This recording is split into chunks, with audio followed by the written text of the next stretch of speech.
Directorate in DG Research and Innovation at the European Commission. And let me begin by giving the apologies of my director, Peter Drull, who was supposed to be here. He very much was looking forward to being here, but he was detained by urgent business in Brussels. So I'm very happy to take his place to moderate this very interesting session. And maybe I can begin by saying a few words about the background to EU missions. EU missions were launched in September of last year, and they really represent a new way for Europe to bring concrete solutions to some of our greatest challenges. And the aim is to do this by the end of this decade. EU missions also support key European priorities, such as the European Green Deal, A Europe Fit for the Digital Age, the Beating Cancer Plan, and the New European Bauhaus. So very much they are very broad in their perspective in how they hope to impact on economy and society in Europe.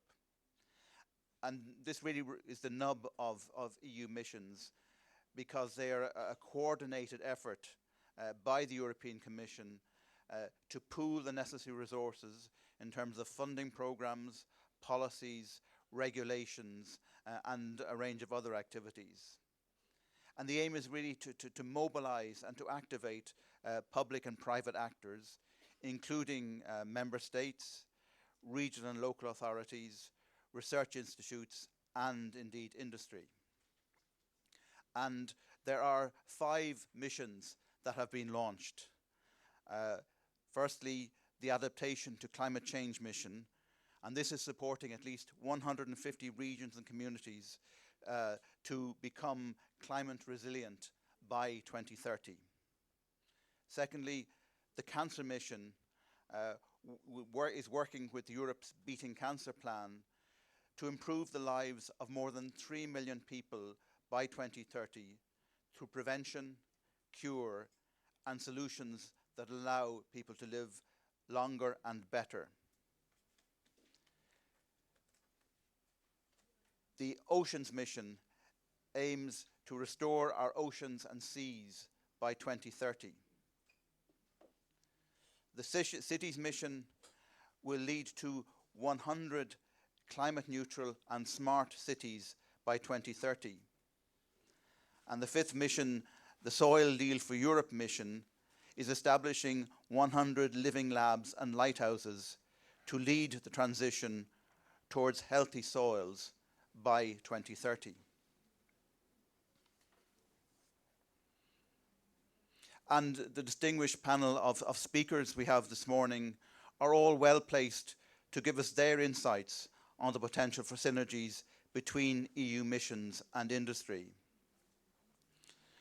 First of all, Grenoble Metropole has been selected as one of the 100 cities to engage with the Cities mission, and is represented here by Guillaume Tournaire, who will give us a keynote address. I'm sorry to say that due to the travel difficulties that are affecting many of us in many ways, Lisa Lang has not been able to join us. And indeed also Wolfgang Polt has had difficulties with his travel plans, but he has sent us an audio message to accompany his presentation, so we hope that we can pick up his main messages anyway.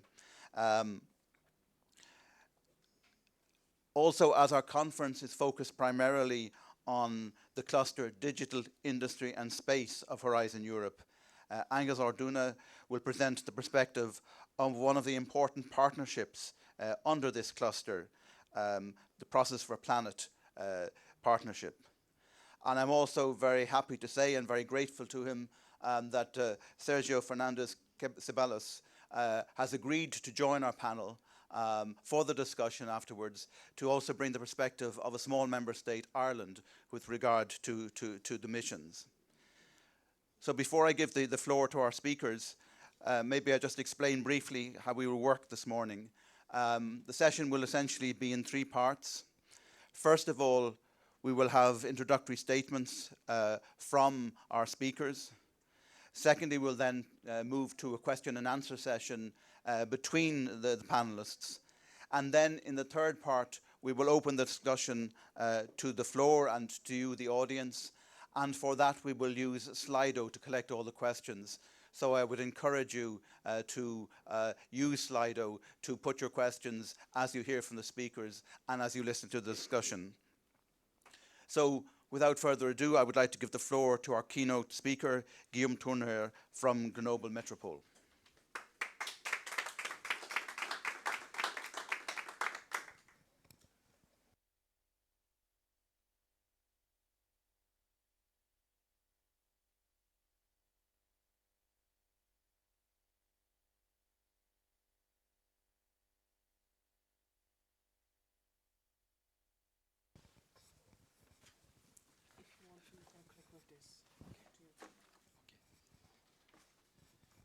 Thank you. I'm not get used to speak to researcher, to industrial, to innovation. As a stakeholder, I'm get used to speak to cities. I will try to do my best to reach your interest. And first of all, I want to introduce what is Grenoble Métropole. It's important because in many countries, you don't know what is a metropole. The metropole is a local urban government gathering different municipalities of the Grenoble urban area. We are gathering 49 municipalities and 450,000 inhabitants. It means that we are bigger than the city of Grenoble. We are smaller than a province or region, but we are in charge of many of the crucial policy, territorial policy in our territory. We are in charge of economic development, climate policies, environment services like waste management, water management. We are also in charge of housing and mobility. That it means that we are currently, it comes from a law in 2015, we are currently the main stakeholder for local structural policies in our territory. I will introduce my presentation to say that I want to present the kind of path to climate neutrality. First of all, I want to just to say that we are one of the 100 climate neutral, selected climate neutral cities. And we are happy to have this opportunity to open a kind of window to introduce our territory, our policies to such an audience, focus on climate and industry policies. I made a mistake. So it works. First of all, some evidences. In mountain regions, the increase of temperature is higher than the overall European Union. It means that it goes faster for us, the climate change. We have a strong increase of heat waves. I can see on the figure, it was 5 days per year in the 90s, and the forecast is 40 to 80 days in 20 years of heat waves. We have one very strong few weeks ago already. We already see some changes, like autumn is very hotter. We have more intense and erosive rains, and winter are cooler with less frost and snow, which has a big influence in one of our industry, which is the ski industry. We need to find solution for continue to develop skis, but also to change the model of economic model of mountain tourism. What kind of consequence? But for example, I was speaking about heat wave, but we can say also that the forest is drying. The mountain forest is very weak and weaker, and we have to plan big changes in the way to manage the forest in the mountains. We have also more extreme events. I think the same in all the world, but it's also the case here. And for example, in agriculture, we have to change the practices of farmers. We have bought a 50 hectares site in Grenoble area, urban area, in the valley of Grésivaudan, to have a kind of a living lab of the change of agriculture practices.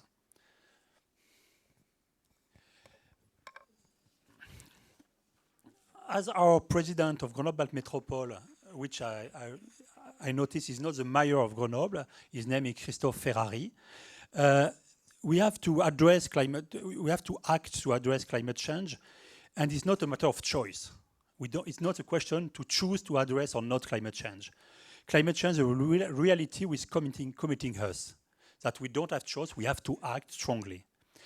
At the metropole scale, this is the first level of action. We have what we call the SECAP, Sustainable Energy and Climate Action Plan. We had the first SECAP in France in 2005. Now we are at our third SECAP, the last one, or the third one. And this is the first level of action. But at this level, I'm sorry to say that about the missions, but local neutrality is not a goal, to be local neutral. Why it's not a goal? Our goal first is to act as faster as possible, as stronger as possible, but the challenge and the goal is global. We have to participate to this goal, to give our input to this goal, but we cannot say that our territory will become neutral. I will give you just one example. In the south of Grenoble, in the mountain just there, you have a big dam for hydroelectricity. If we decide to count these dams on the forest in the mountain, the south of Grenoble, which is not inside Grenoble Metropole, we are already neutral because we produce sustainable energy. And we can say we do nothing because we are neutral. If you choose the right scale, you are neutral or not neutral. It means that for us, the idea is not to say that I'm neutral in 2030. No, I will go as faster as possible, I will go as stronger as possible.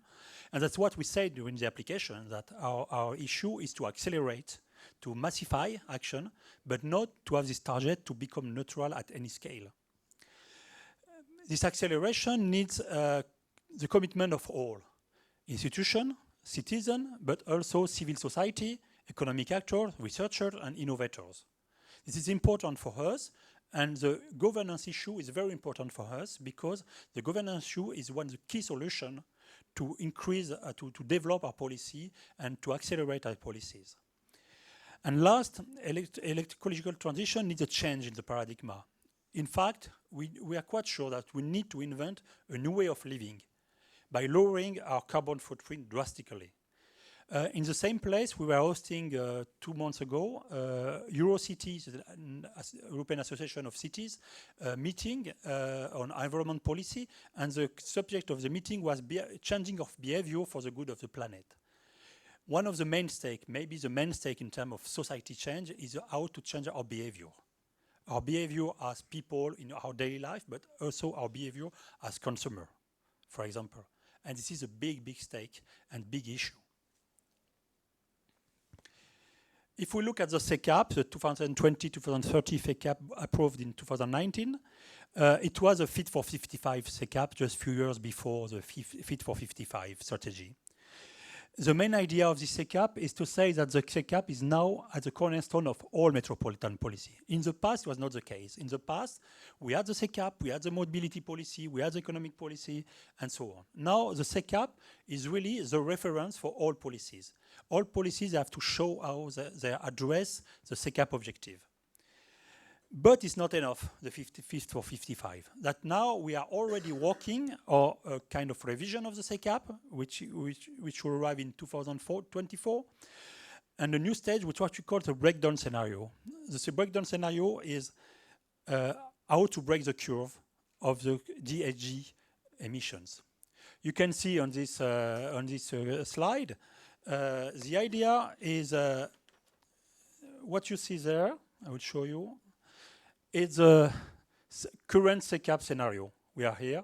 The current SECAP scenario is like this. But this one we have to need, it's this one, to break the curve here. And this crucial point we have to address, this is the moment that we have to change our view and to change our way to make our policies and to work with stakeholders. We can say that our role as local government, urban authority, is really to organize these conditions, to participate and organize these conditions to reach this breakdown, and with one KPI, only one knowledge performance indicator, only one key performance indicator, GHG emissions. This is the indicator. And if we look at the industry, it's a crucial piece for the success. There is a paradox.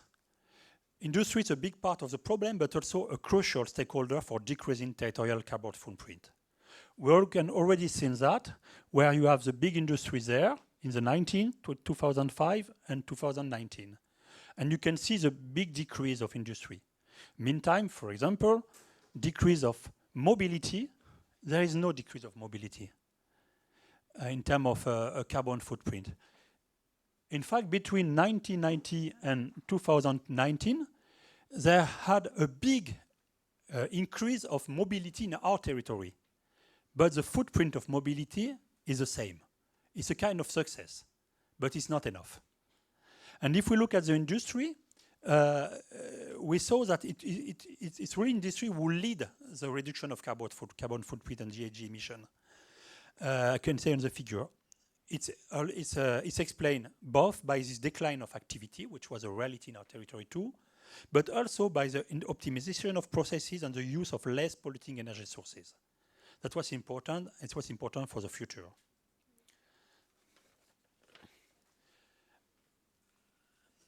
And for us, we need to address economic actors to reach our goals, as you can understand.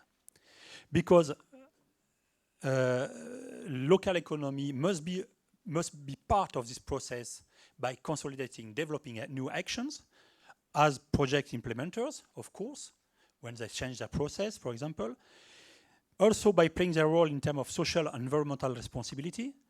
For example, in companies, they have to work in France, how the people, they come to work, and if possible, as much as possible, to use public transport, bicycle, or I don't know what kind of transport, but not the car, or to car sharing, but not use their car by themselves, only for themselves. And also to adapt their skill for supporting climate transition. We have this issue in retrofitting industry, where this is new skills, and we have to adapt these skills. We have to train people and to develop a new sector, in fact, in building industry. And there is a special role for industry.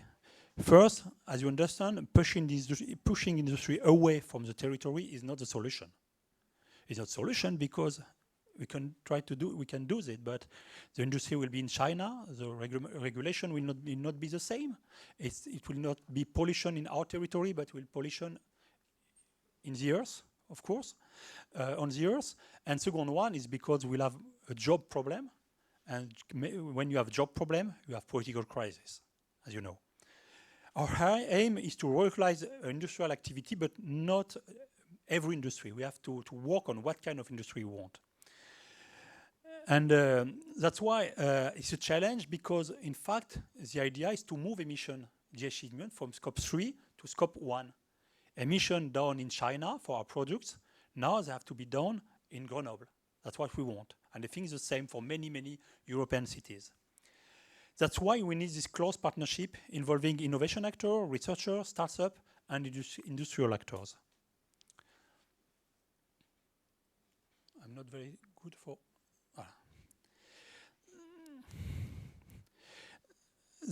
This slide is to introduce what are our current trends in Grenoble. First, we want to be a welcoming place for manufacturing companies. For example, in the last month, we had the decision on the real installation of a new factory like Aledia, which is manufacturing LED, and Vercor, we work on electric batteries.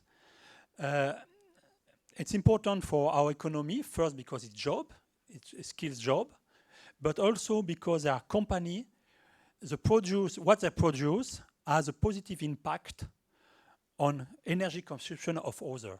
When you work on LED, on a low consumption battery, but you help, for example, automotive companies to have to spend less energy for cars in the next years. And also, we have to keep those already installed on the territory and to work with them for improving their way of operating and their connection with the territory to have a lower footprint on our territory. That's why our challenges are to lowering the impact of industry by investment in favor of more efficient processes. Also to recover lost fatal energy. I don't know how to use this word because in French it's l'énergie fatale. But I've seen on internet, I've tried to find a word, but we haven't found a word for this, but I'm sure that you know better than I what kind of word we have to use. And third, to optimize the connection between industry and the territory. I was thinking about, for example, mobility, but also about biodiversity, how that industry is not destroying nature.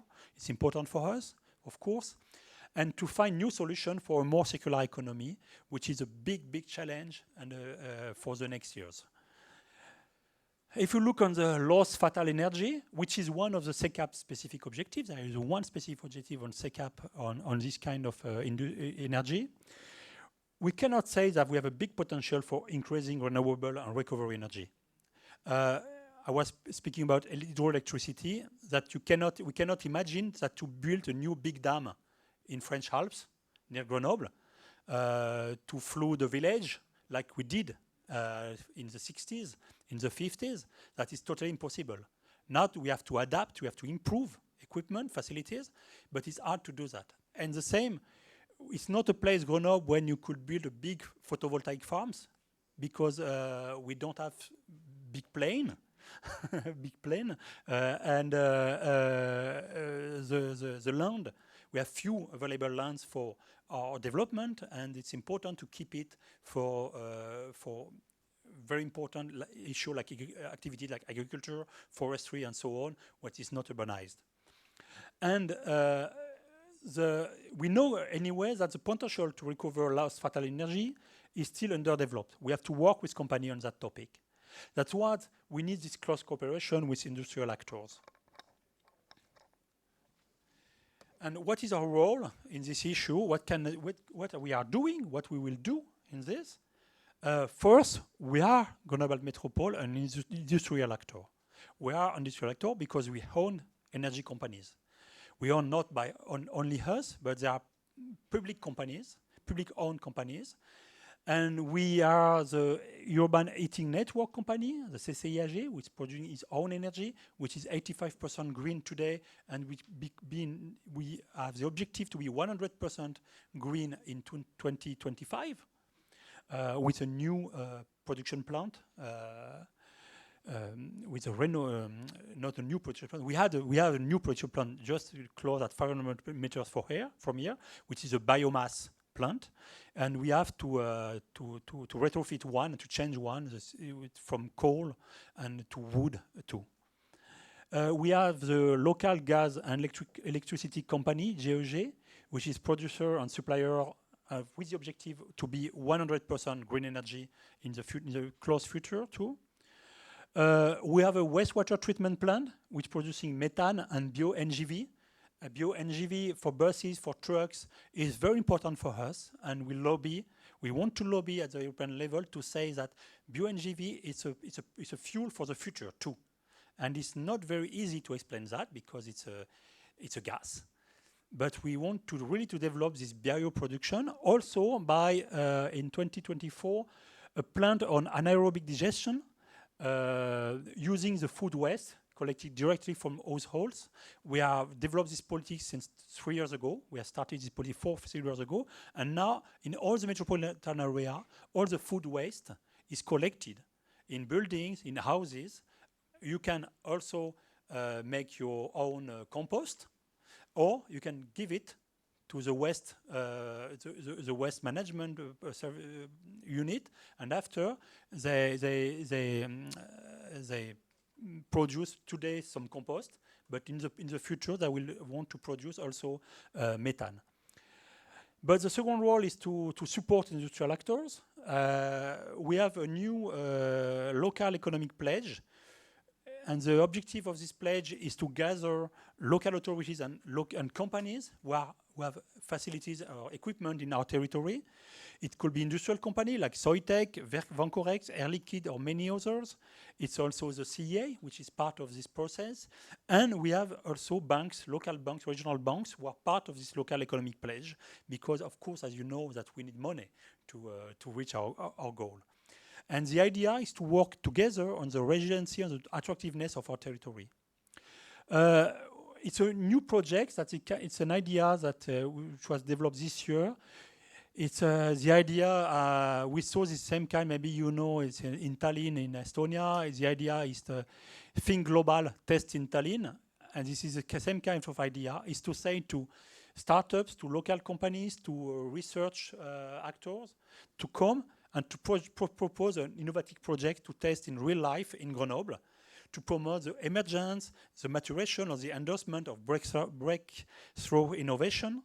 And we are just starting this. We are already, we were thinking that maybe we'll have 4 or 5 proposals because they need to be local stakeholder. And in fact, we had 15 proposals. And for first time, it's a very lot.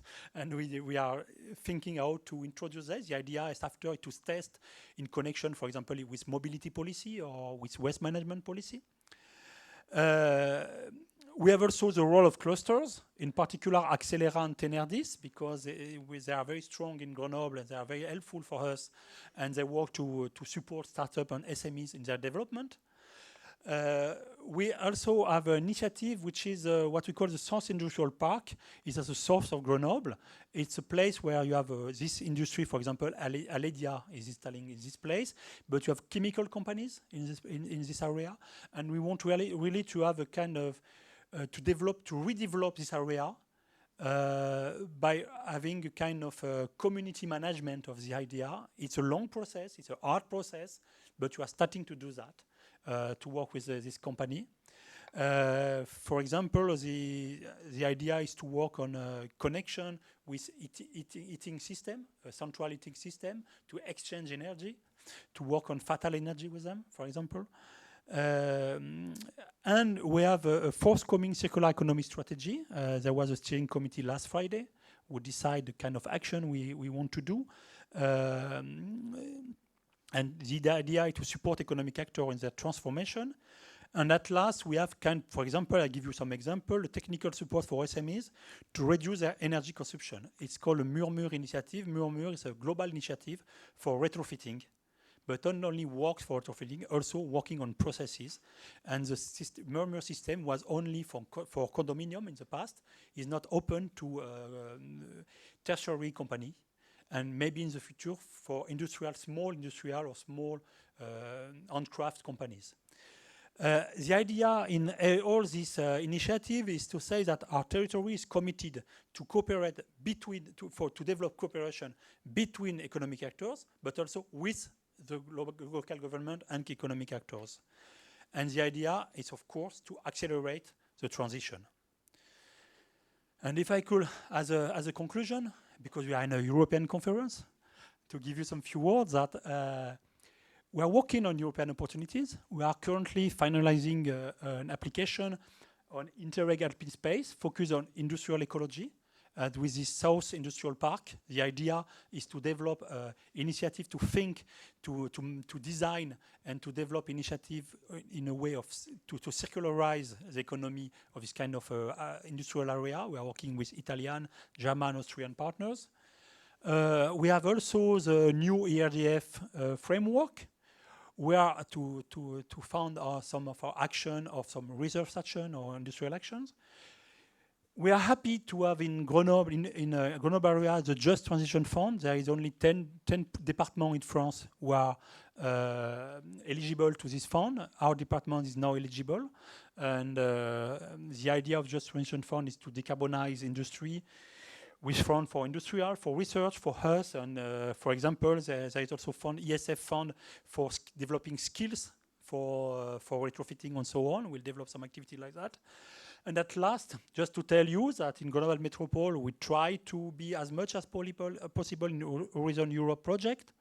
The idea is not to be a place where industrial actors or researchers, they play. We are not a game territory for playing, but we are a territory, we want to develop policy, and if we can connect with some topics, with some initiative, and our priority in our territory, we will be very happy to manage some to be in some consortium and to have cooperation with you or with some of your colleagues. And I think that's all. I hope that was not too long. Thank you very much.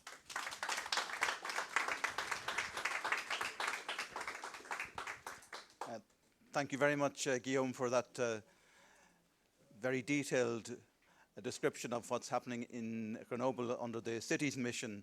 And we welcome particularly your invitation at the end of your presentation to join with European players in taking forward your vision. So our second speaker this morning was due to be Wolfgang Polt, who is the Director of Policies, the Institute for Economic and Innovation Research at the Johanneum Institute in Austria. He is coordinating a coordination support action called TRAMI, which is supporting all 5 of the European missions. Unfortunately, he was unable to join us in person because his flight was cancelled, but he has kindly recorded his presentation, and we will now listen at least to what Wolfgang Polt wanted to say this morning.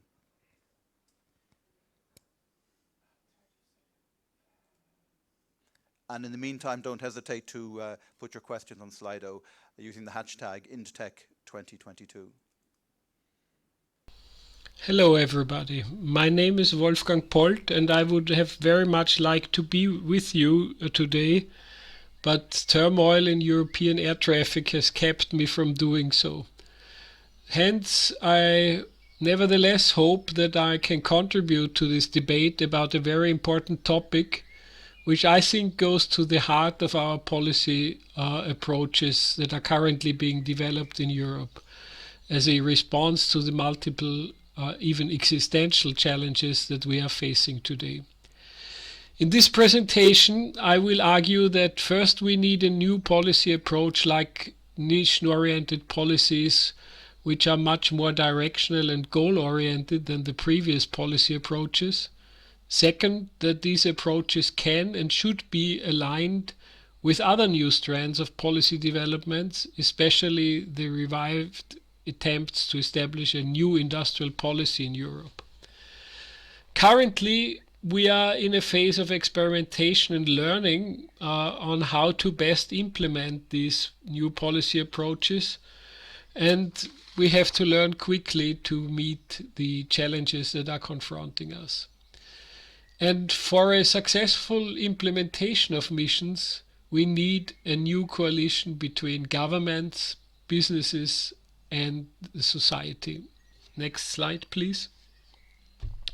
And that's exactly what Mariana Mazzucato, one of the leading thinkers on mission-oriented policies, has put forward in her new book, Mission Economy. And basically the book is about making an economic opportunity and creating economic chances from mission-oriented approaches, which should not be, at least not primarily, be about fixing markets, but about creating new ones. And these missions need new governance models, establishing new interactions between government, society, and industry. To quote Mariana Mazzucato from her recent book, government alone, no matter how ambitious and mission-oriented, cannot pursue a better path if it does not have a more productive relationship with business. And if business itself is not long-term minded and purposeful. Hence, there is a task for both sides of the equation. Next slide. From our research on the types of missions that we have seen throughout history, we can discern roughly 3 ideal types. One, the science missions, whose goal is to achieve scientific breakthroughs with a clear focus and mainly addressing scientific community, examples of which are Human Brain Project, Quantum Flagship, Cancer Moonshot, or the EU Cancer Mission. This is one where there is probably least direct interface to business. There is some, but not too much. That is different for the other 2 types that we have seen. The one are the technology missions, aiming at technological breakthroughs and acceleration of technological diffusion. Here, the main addressees are applied research actors and industry, of course. And examples from history include the Apollo mission, nuclear power plants, the TGV, Airbus, Concorde, and most recently, on the European soil at least, the important projects of common European interest addressing topics like development of new batteries, of a hydrogen economy, or of new technologies for microelectronics. But the missions that we are talking about when we talk about the 5 current EU missions being put forward in Horizon Europe are of the type of so-called transformative missions. And here the goal is to change or to transform existing large-scale technological systems. And it's very apparent that the goal here is much broader than in the technology or science missions. The number of actors is way higher. The governance structures to be established are quite complex, and we are discussing completely different time horizons. But there are examples for such policies, the German Energiewende being one that is being pursued for 20 some years now. And most of the current EU missions on climate neutral cities, climate adaptation, the cleaning of soil and water, but also parts of the cancer mission fall into this category. Next slide. So how do we get there? How do we arrive at this new coalition between business, governments, and society in the 5 missions? That's a tricky question, and honestly, there is no clear-cut answer yet. This is still all in a very experimental phase, and with all the 5 missions, we are only in the infant stages of implementing them. So there is much to be learned on the way.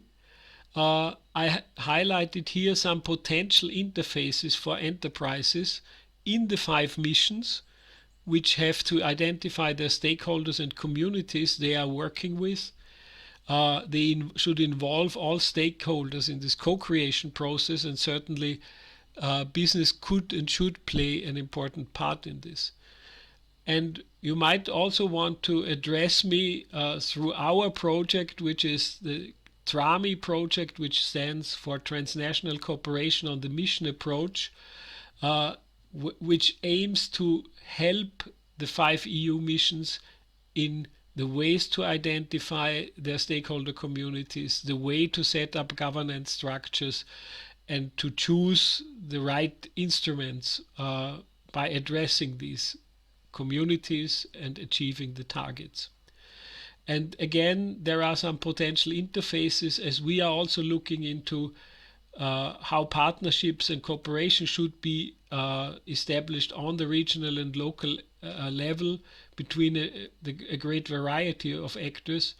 And finally, our goal is to advise the member states, the regions, and the European Commission on how to best go about waving these networks between business, industry, society, and government.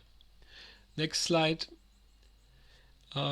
So without being able to tell you how this can concretely look like at the moment, we plan some events in the latter part of the year. There is one thing for sure, that a mission next to your business will be coming soon. And with that, I invite you to contact us, to bring yourself into the discussion process about the role of business in the co-creation of missions, and hope to see you soon in one of these contexts. Bye for now. Thank you very much.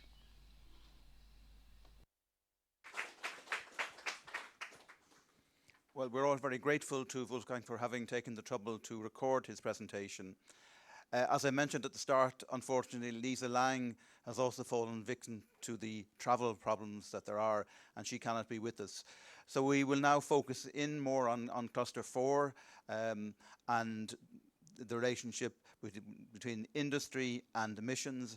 And I'm very pleased to give the floor to Angus Orduna, the Executive Director of Aspire, the private partner in the Partnership Process for Planet. Thanks a lot, Sean. It's a pleasure being here and seeing the room so full. So I will focus certainly on the industry today, and especially on the ambitions of processes for planet partnership. That is the one that Aspire represents from the private side, and representing thus the process industry, the energy-intensive industry, plus two transversal sectors, which are water and engineering.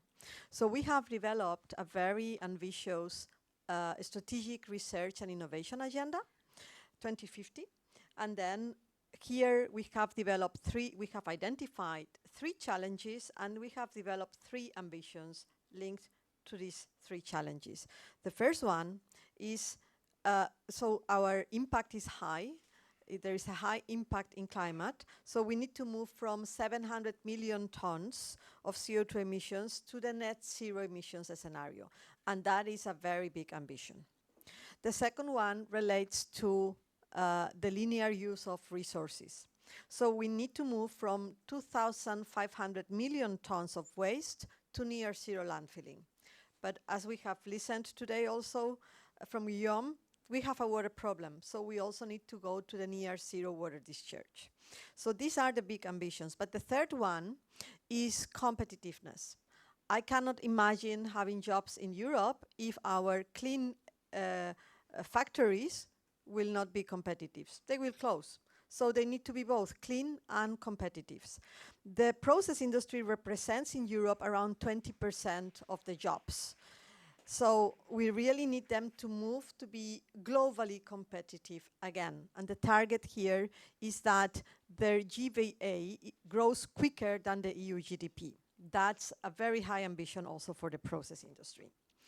I'm not going to explain the full SRIA here today, but if any of you wants to know more about it, feel free to go to the village, Processes for Planet Village, where you will be able to talk to our team and to some projects, to some representatives of Aspire projects.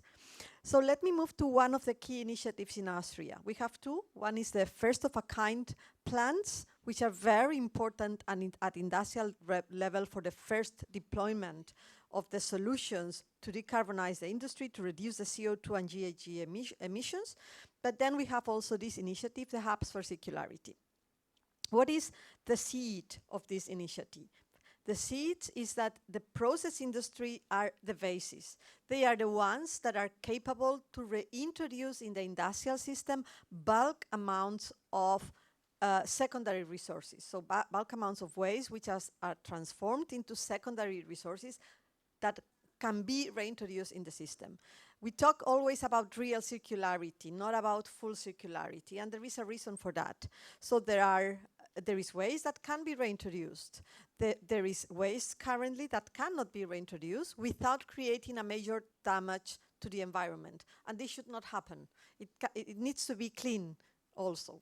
So, and that's important. So here, the hubs have a holistic perspective. So the process industry are the basis. We cannot reach the upcycling objectives without the process industries, yeah? But the full ecosystem is very important. So we need the regions, and in fact, when we released the vision back in 2019, the regions were the ones who started contacting us, saying, hey, I want to be a hub for circularity, yeah? And then we saw the opportunity to collaborate with them to make these hubs a reality, and of course, this applies also to the cities. So we need also the value chain. We need the SMEs, we need the academia, we need the research organizations, the civil society, the investors, the public sector, and then we need also cooperation across regions. And the hubs need also facilitators. They need somebody who can help them identify the opportunities and manage that ecosystem. Because very often the industry knows about technology. The public sector knows about policy, but we need somebody who knows and who can integrate and facilitate and liaise between all of them. So this is very important. So the process industry and cities and regions often share the same ambitions, net zero and zero waste also. It is the joint mobilization of the resources from the different actors what will allow us to change the current paradigm, which is based on town cycling. So normally when we talk to the regions and to the cities, they talk to us about reuse, recycle, and that's nice. but they don't talk to us about upcycling. And that's what will change the scenario. That's what will help us close the loops of energy, waste, and data. And that's the goal. That's where we can create a difference. So, and that's why we say that we need to work with cities and regions with a strong presence of the process industry. There is a space now for regions in which the process industry is not present, and you will see later. So for that, we invite the regions and the cities to create a business to territory plan, together with the public sector, the civil society, together with all the ecosystem. We need them to create this business to territory plan so they will identify the needs and the solutions, but they also need to identify these co-investments plans. It's not only going to happen that the industry invests, not only. The industry needs to invest, but the public sector also needs to invest on several issues. So, for example, on some, the industry will invest in industrial innovations, but there will also need for investments on logistics or on infrastructure. So all of them will be very important. Let me move to the next slide. So when we started the Hubs for Circularity initiative, we always had the same question. Okay, where is their potential? Yeah. So and we have been the last 2 years asking support from people to develop maps.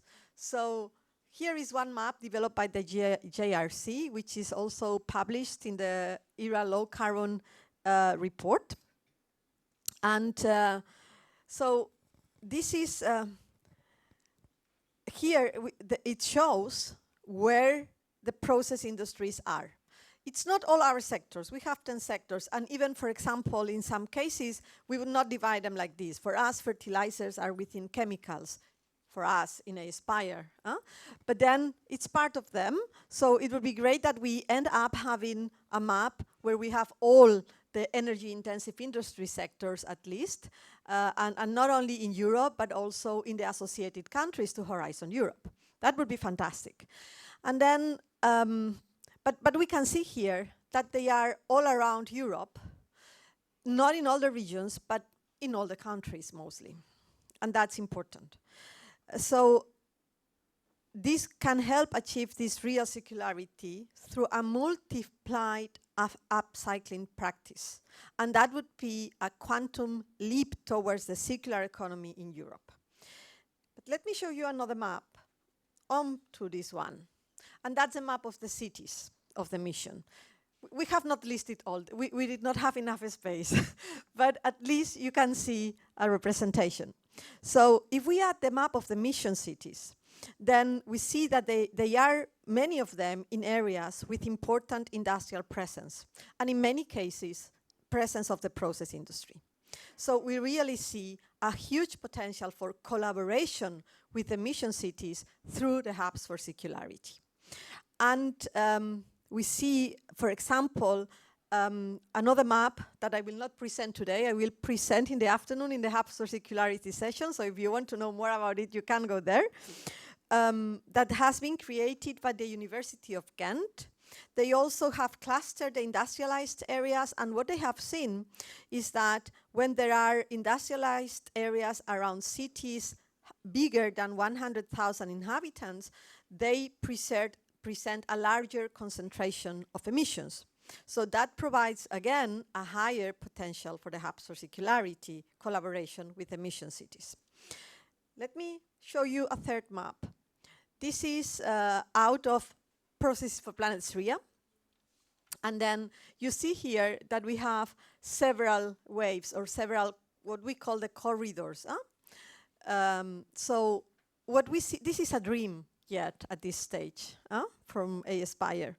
But what we visualize in our SRIA is that we need these corridors of energy so that the regions can specialize in specific sources of renewable or alternative energy that can provide them a competitive advantage so that the energy can move around from hub to hub.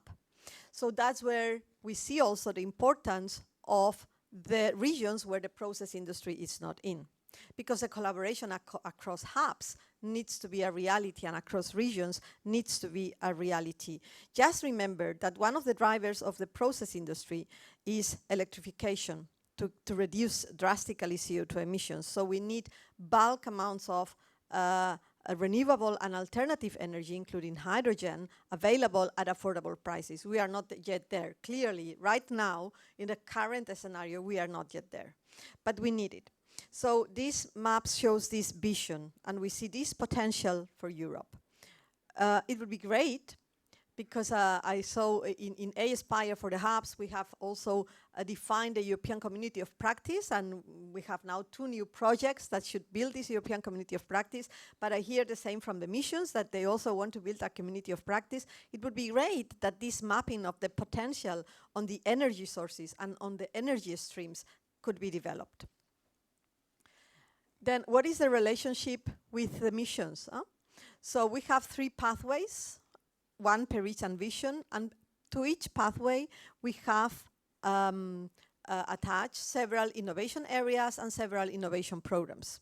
So we can contribute to the missions through that. We can contribute to the missions by developing the right technologies, the right innovations. And we see great alignments, potential with the climate neutral and smart cities, but also with the oceans mission and with the adaptation to climate change. So, for example, with the climate neutral, it's clear on CO2, on waste and water valorization, we can create a lot of synergetic options through industrial and urban symbiosis. With the restore our oceans and waters, we can also say do safe and sustainable by design, contribute with a safe and sustainable design approach, and that's also part of our SRIA, the eco design of the materials. So to decrease the number of waste or the amount of waste that cannot be upcycled. The only way is eco design, and that's an important point also in our SRIA. And to adaptation of to climate change, for example, we can also contribute through energy efficiency and the cooling processes that need to be designed by increasing the water and energy efficiency, and we said. So this is the relationship between our SRIA and the missions. I would like to point out just one more thing. There are in the missions, in the list of the 100 cities, there are like bigger cities which have a high concentration of industrial areas, and there are smaller cities where there is presence of industry, but maybe it's a lower presence, or the industry are a bit more scattered geographically.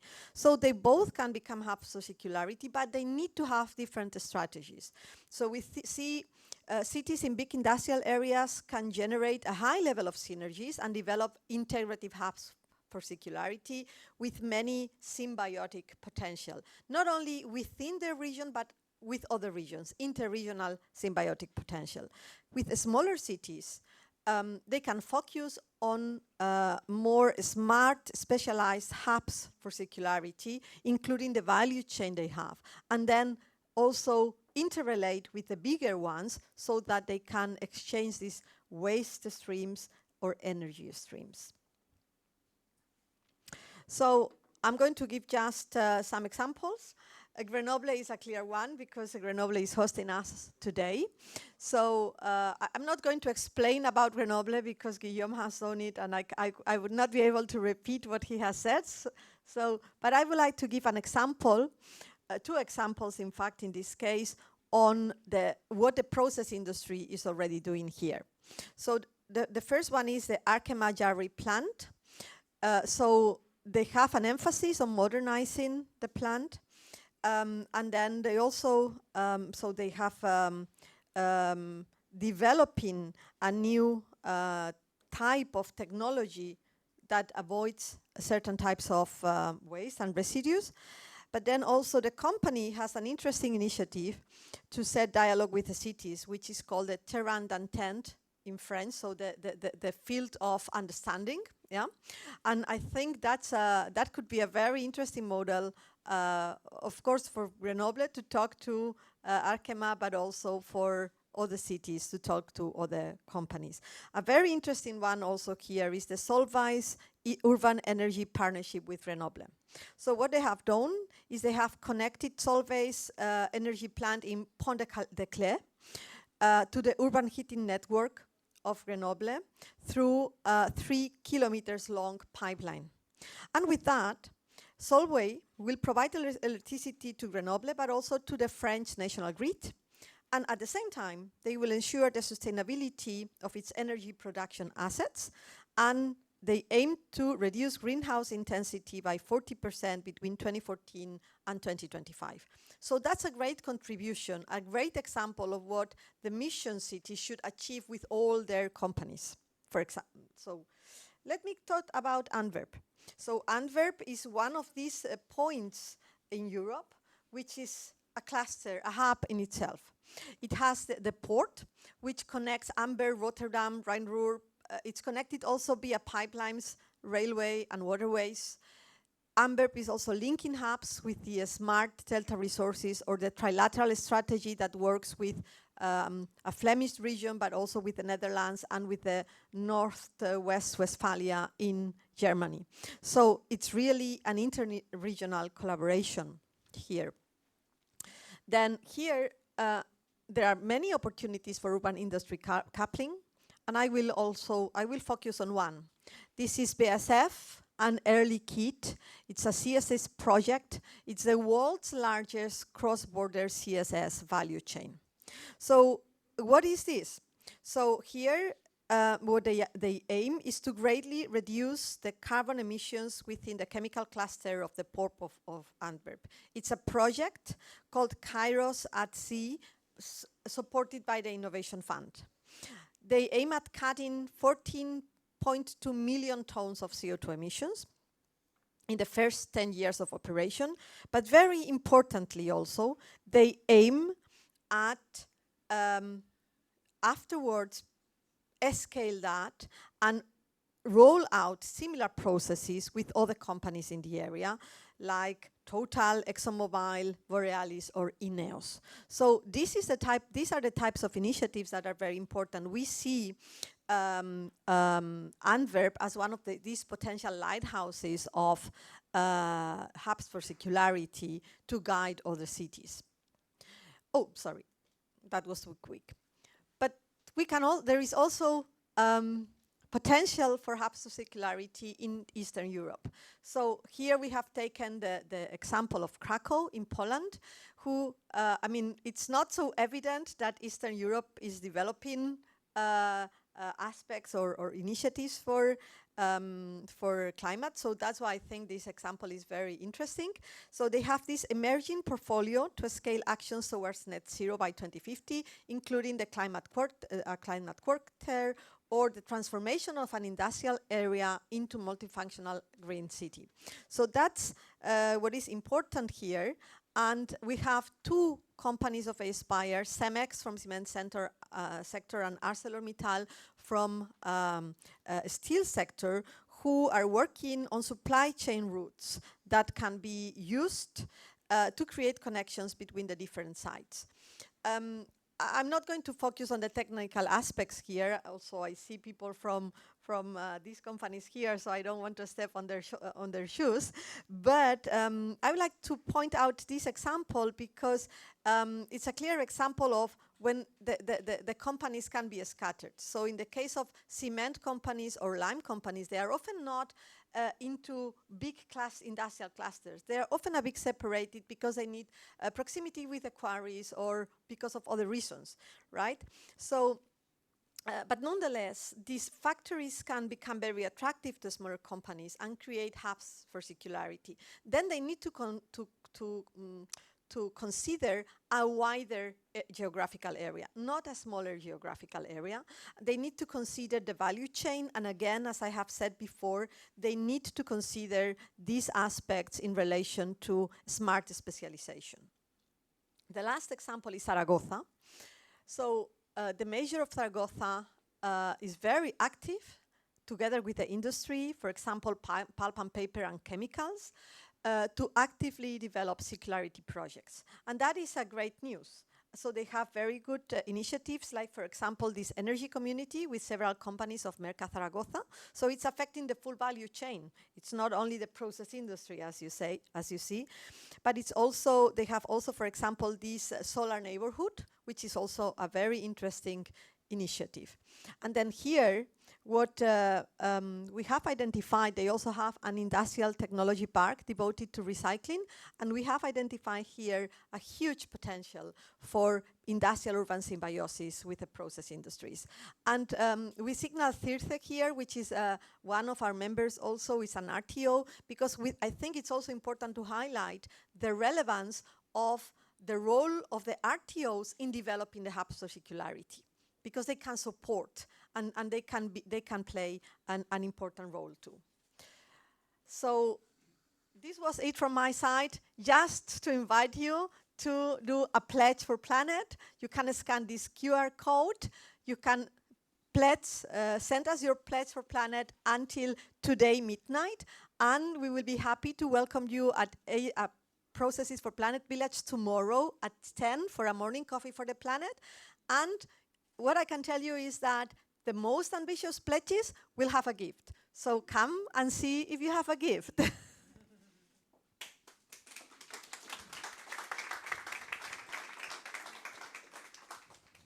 Thank you very much, Angels, and I'm sure everyone will be taking up your invitation.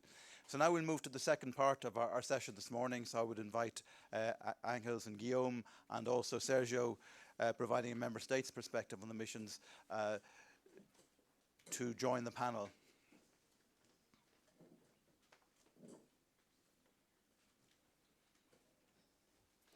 So maybe, Angels, I could turn to you. First of all, Guillaume has talked about the openness of Grenoble and the city's mission to engage with industry. And you yourself have talked about how Process for Planet is already contributing to some of the objectives of the city's missions. Do you see a possibility that companies which are members of a partnership such as Process for Planet could actually inject private investment into a city and into a city mission? Yeah, so that's a very good question, I think. Do we need the micro, or do you hear? So maybe. Yeah. Thank you. I think we can share this one.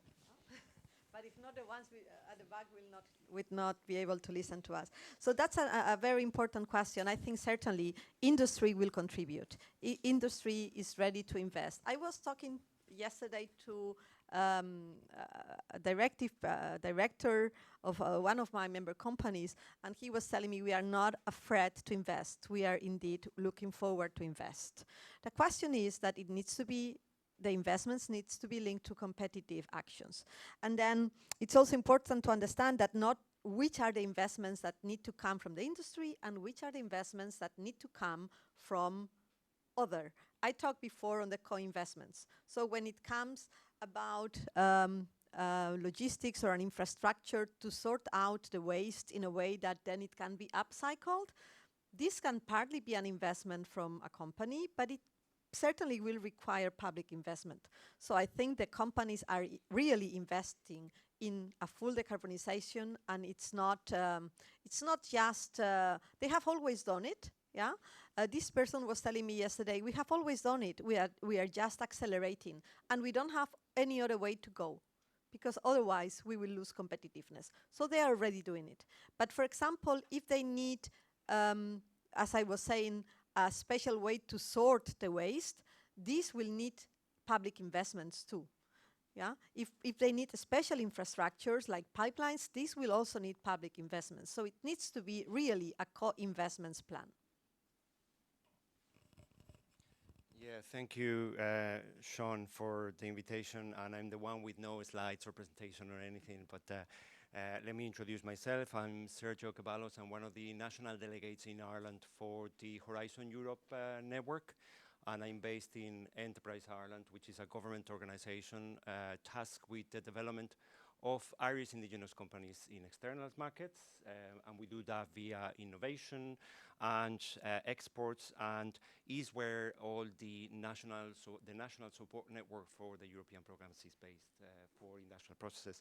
I just wanted to come in on that, on the investment, the co-investment of the industry, and yeah, I fully agree that we need to encourage the industrial processes, the industry to co-invest in all of this, but just with a word of maybe caution, because we need to look at the type of industries that we are dealing with, from micro enterprises to SMEs, and also the large industries. So maybe for a sector such as the energy intensive industries, where in cases the large industries, they play a very important role.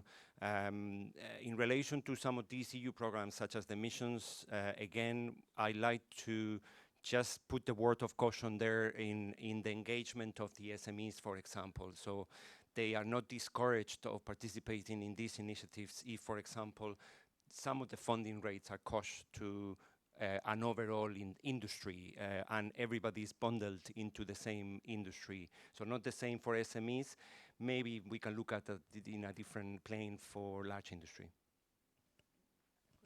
Could I like very much that he has said that, because it's true that very often we perceive that processes for planet is perceived as the partnership of the large industries, but in reality, process industry, there are large process industries, there are intermediate, they're medium, so they are not all of them are large. So if you look at the ceramic sector, for example, there are many SMEs which are process industries. And then also, as compared to other partnerships, what we have identified is that in other partnerships, the SMEs are the ones that receive the innovations. In Processes for Planet and in Aspire partnership before, the SMEs are the ones that provide innovation. So for example, some digital companies are really growing with us because they find the opportunity to collaborate directly with the large or larger companies, process industry companies that need their services, that need their technological solutions, because they don't have enough expertise on artificial intelligence, on big data, or on other. So they are really growing with us above the average of the EU. So that's an important point, because certainly there is a place for SMEs and even for startups. And we have now very recently created, approved by our General Assembly last month, a special fee also for startups to join Aspire. Yes, I'm not a specialist of industry, as you know. I have some colleagues who are from the innovation department, from the economic development department. They are in connection with industry. But if I look at with my position as me, I'm working on financing our policies. It's finding money for our policies. I could say that I think one of the problems today is, I think it's the case of France, but not only in France, that our financier, national European financier, funders are not looking at the goal we are reaching, but the object they want to finance. And for example, if we look at central heating system, connection between companies and current territorial heating system, is not funding pipes. It's funding the development of a network. But also when we are discussing on financial issue, they say, oh, you want to finance pipes? No, we don't have money to help you to finance pipes. It's not eligible. What's eligible, it's a kind of machinery or something. It's one of the problems. After, I think that, as you say, that co-financing with industrial private partner, they need to have a feedback. They need to have a value. It's not the case not financial value for us, for sure. We need also a value. But I think what's important is really to focus on the objectives more than the object. And this is something which is not easy to manage and to explain to our national or European funders. Sergio, you quite rightly have highlighted the particular issues of a small country like Ireland, importance of SMEs. What is the strategy that a small country like Ireland would have for encouraging its stakeholders to engage in missions? Or is there a strategy? Yeah, so we are again, the example of a small member states, we are learning as we go with the missions. In this particular case, we are working on looking at how do we, first of all, look up at supporting our stakeholders in the member states to participate. So for that, we have our Horizon Europe network in Ireland, and the same for many other member states. We do not have at the moment mission national contact points. They are the regular contact points for example, if we look at the cancer mission, there will be the health national delegates at contact points in Ireland. It happens, it's the same in many other member states. Other member states, they've appointed mission support networks specifically with more resources, but not for us. For us, we are small and tight, and we, for example, use the current support structures that we have for now. This may change. We are currently developing a strategy to look at it and how we do it, and how do we feedback into the programs of the missions to the European Commission through the strategic program committees, or we've got a few people on the boards of some of the missions.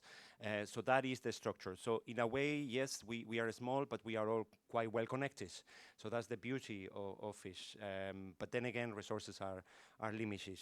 And in relation to the crossovers for the missions, I mean, it's not something that some of the areas and some of the topics, they've been around, they've been in the European framework programs for a while.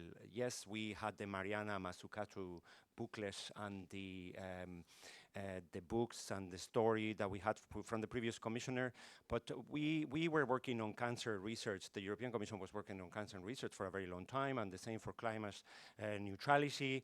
And we had this before Process for Planet, we had Aspire, and it was a partnership that we had in the past before. So it's not so new. It's new, but it's not so new. It's good that it's being rebranded. But I mean, my piece of advice is use your national support networks for European programs, and they will be able to help you through the maze of the programs. In this particular case, it will be the missions.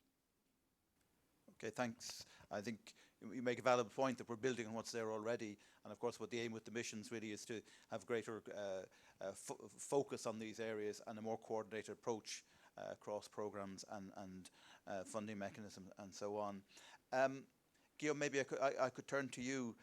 You mentioned at the end of your presentation the openness of the city to engage with industry.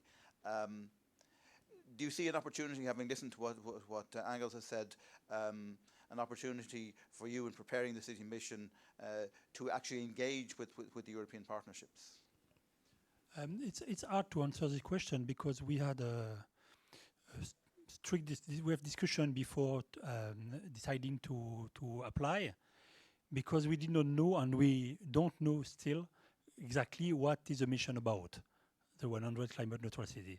We are discovering what is the mission about. I spent last week six times 2 hours in webinars with all my fellows from many cities to understand different parts of the missions. We have many questions on that, and I have to say that we haven't waited the mission to start our processes, and for sure the mission in itself will be not at the center of our processes, because we are already working in some, I try to explain, in some different field to decarbonize our activities, to have a more sustainable development, to work with local economy and so on. After, we will have to see how the idea of mission, the way the mission is operating. I'm thinking about the climate city mission, about the net zero cities platform. What kind of help, what kind of support, what kind of added value they could give us for being able to use this mission to accelerate something, to make something different. For example, we have a huge work on behavior change. This is the main issue, but it's a long-term issue. Behavior change, you can speak about this in every part of your life, of your work, even of everything. How can we, for example, we had yesterday the webinar on the pilot city call for the mission. It's how the idea of this call is how to address some issue we are not able to address today. And we're thinking with my colleagues that maybe we have to apply with behavior change issue, because we need methodology, conceptual approach, financial support, and many things on that. I think we have our governance. Maybe we have to change. And more than the mission, the idea than with European projects, for example, with the help of the mission, with several tools, with a Just Transition Fund, maybe we can have different offers to companies, to industrial companies. We will develop our offer. We already have offer for them for partnership, but we can develop this offer to have a closer partnership, a more ambitious partnership with this kind of companies. But we are at the moment that we discover the mission. We don't know what will be the Just Transition Fund for us, because it's important, this. We don't know exactly, for example, I said where we apply for Alpine Space project. It's different if we succeed on that, how we'll use it to develop. And this is, in a way, in connection with the idea to be within the mission. But the mission is not everything in that. I don't know if I'm clear, but the mission is part of the idea that we have to accelerate, to be more open, and to go in more to find more opportunities with European policies. Okay, I think again we're coming back to this point that the missions are here to be a focal point for a lot of things that are happening anyway, and hopefully to accelerate them. Agils, did you want to come in on that? Yeah, it's very interesting that you mentioned about the behavioral change. Because certainly we need a behavioral change. Before, in your presentation, you have also mentioned about a customer's change also, right? From our way of consumption. And in my view, even the people who are here, who are probably the people who are conscious of that need, we still face some difficulties to reach to this behavioral change. And in my view, we will only reach there when the change is in the supermarkets. And for the change to be in the supermarkets, it needs to come from the industry. So when the industry changes the way they produce, we will change the way we find the products, the type of products we find in the supermarkets, and then we will change our consumption very quickly, because it needs to be affordable for us as citizens. So, and that's the importance of the collaboration between the industry and the public sector, that we need to really de-risk the innovations so that, and then also support how these innovations will have an option for market uptake, because otherwise these innovations will not reach the market. And that's for me very important. And then I would like to throw a link with Grenoble and with any of the mission cities. So some of you have great capabilities to become a hub for circularity. And then that's why we talk about this business to territory plan, that it needs to be developed by everybody, so that you find which are the solutions that you need here, but also which are the waste streams or the energy streams that you need. Are they here? If they are not here, where are they? And then how can we help you to identify them? And that's a role of the European Community of Practice, that we have, as I said before, 2 projects now to create this European Community of Practice to provide this type of information, knowledge, tool, supports to the facilitators of the hubs. And I invite you to join any of our added value webinars that we do monthly to learn more about Process for Planet and go to our village. But I think really there are huge opportunities there for co-investments. For example, let me give just an example. There are big industrial investments in offshore windmill parks, for example, in the North Sea. I will not mention the industries, but the industry expects the authorities to participate in connecting the electricity to other areas. Otherwise, they will not be able to reach their goals. Yeah. So there is a need of these combined investments. And of course, I understand your point. You're not going to invest in the pipes, but you are going to maybe support with other investments that will help that become a reality, and that's important. Or you can invest on wastewater management or waste management per se, for example. So I think that really the partnerships can contribute a lot to the missions in the case of Processes for Planet, which is just a successor of Aspire partnership, we can contribute much through the hubs for circularity. But at the same time, the missions can contribute to the partnerships. They can contribute by providing data that then the European Community of Practice can process and make available to all the mission cities and to all the hubs. Okay, I think we'll turn now to the floor, and a number of questions have come in on Slido. Thank you for those. I suggest we begin with those that are most directly related to missions, and then if we have time we come to some of the others. So there is this quite important question on the link between missions and skills. Given that mission-driven innovation requires the involvement of the entire ecosystem, how does this affect individual skills and competences? Mm-hmm. Who'd like to take that? I can take that. So this is an important question. If we don't have, if industry do not find the right skills to have a complete qualified workforce, of course they will have an issue to accelerate the innovations, right? So there are many types of skills that are needed. And there are advancements on that.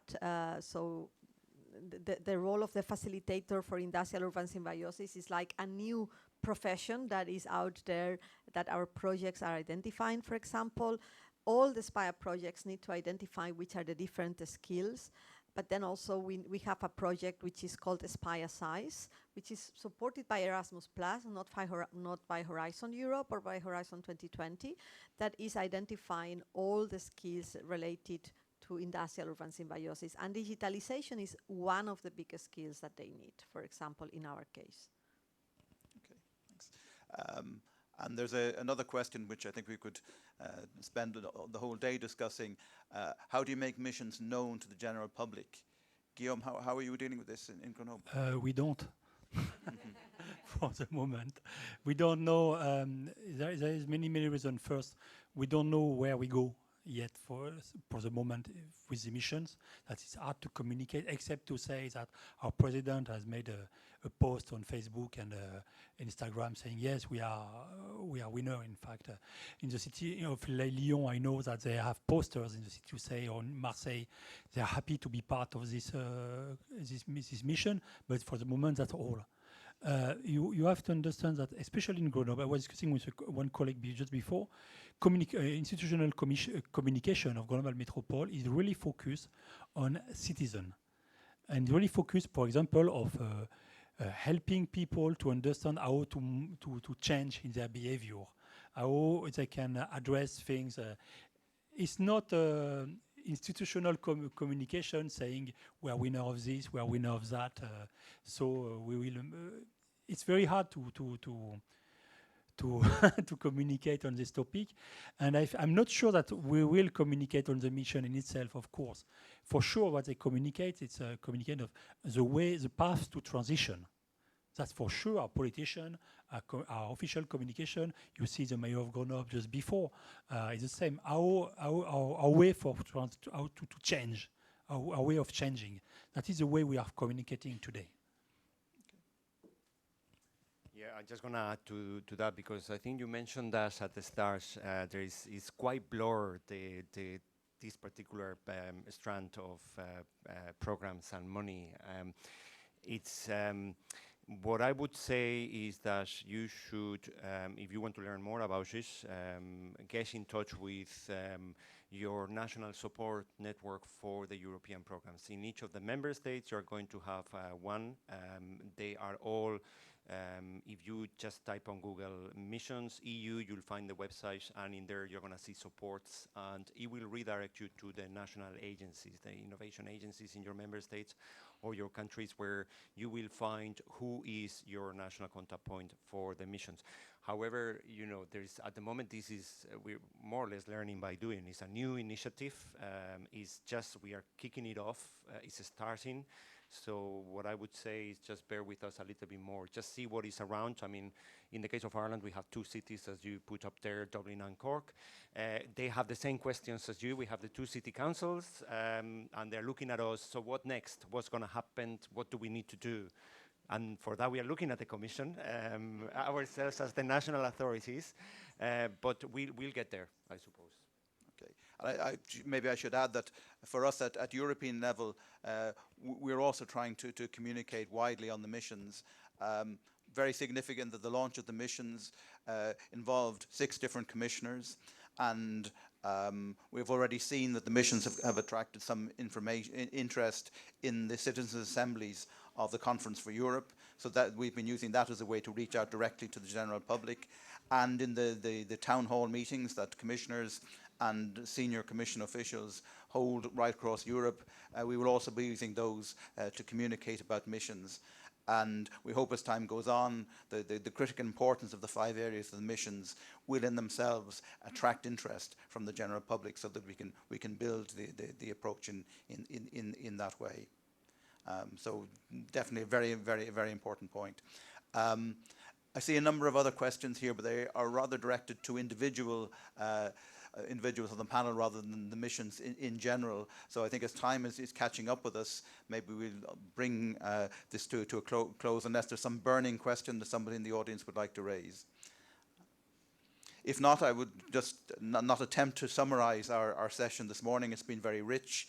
We've heard how, on the one hand, the city's mission will reach out to industry, how the partnerships in particular are open to engaging more with the city's mission, and indeed right across the missions. And this, I think, is a very important and valuable message that we take away. And from Sergio, we've heard about the importance of recognizing that the engagement of industry at member state level will vary from country to country, and the way in which we involve industry in the missions, be it through the partnerships or through other programs, needs to take account of the specificities of different member states. So I think with that, ladies and gentlemen, I would like to thank our speakers and our panel for their contributions to today.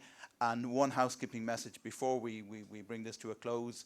I've been told by the organisers that lunch will be served in the tents outside, so there will be no food in this building. The food will be in the tents, and you're encouraged to go deep into the tents, because apparently there's a range of different choices on offer. So with that, I wish you a good lunch, and we reconvene in the afternoon. Thank you.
Et vous êtes là encore this afternoon?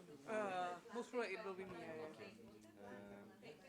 It's important for the speakers to keep the microphone near the mouth.